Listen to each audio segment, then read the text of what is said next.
आणखी एक महत्त्वाची बातमी आहे। भोंदू खरातला आज पुन्हा एकदा कोर्टात हजर केलं जाणार आहे। 6व्या गुन्ह्यासाठी 3 दिवसांची पोलीस कोठडी संपली आहे। गुंगीकारक औषध कसं तयार केलं, द्रव्य कुठून आणलं याच्या तपासासाठी खरं तर ही पोलीस कोठडी दिली होती।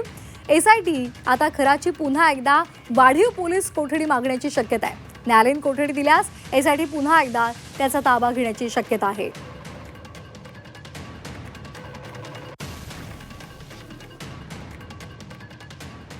या संदर्भात अधिक माहितीसाठी आपण जाणार आहोत आमचे प्रतिनिधी सागर गायकवाड यांच्याकडे।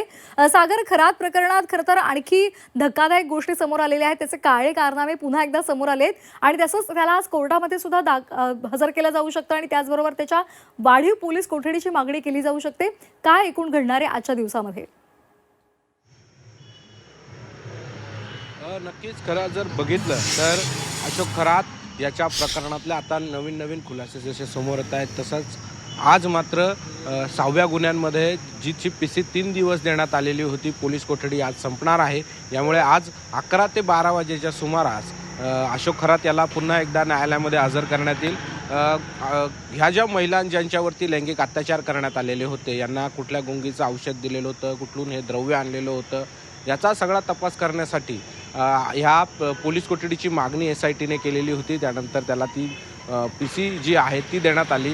आता आज ती पोलीस कोठडी संपणार आहे। दुपारी 11 ते 12 वाजेच्या सुमारास ह्या खरातला पुन्हा एकदा न्यायालयासमोर हजर करण्यात येईल आणि पुन्हा पोलीस कोठडीची मागणी केली जाईल। कारण हा सगळा जो तपास करताना अनेक अडचणी एसआयटीला आल्या असल्याचं सांगितलं जातं। यामुळे या तपासाला अजून वेग मिळावा यासाठी पोलीस कोठडीची मागणी केली जाईल।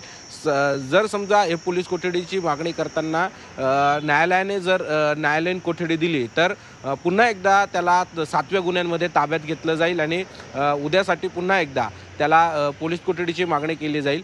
हे जरी असलं तरी नवीन एक गोष्ट जी आहे ती आता समोर येताना पाहायला मिळते। काल आपण बघितलंच होतं की काल एक नव्याने एक गुन्हा जो आहे तो अशोक खरातवरती दाखल झालेला आहे।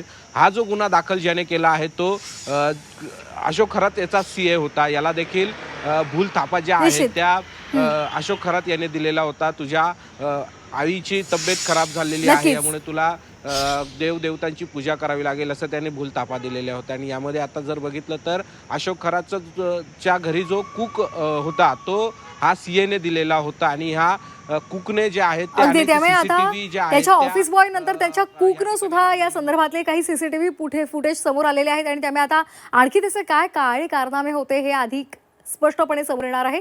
धन्यवाद सागर। पण आणखी एका बातमीसाठी आम्ही आपल्यापर्यंत येणार आहोत, तेव्हा तसेच आपल्यासोबत जोडलेले राहा।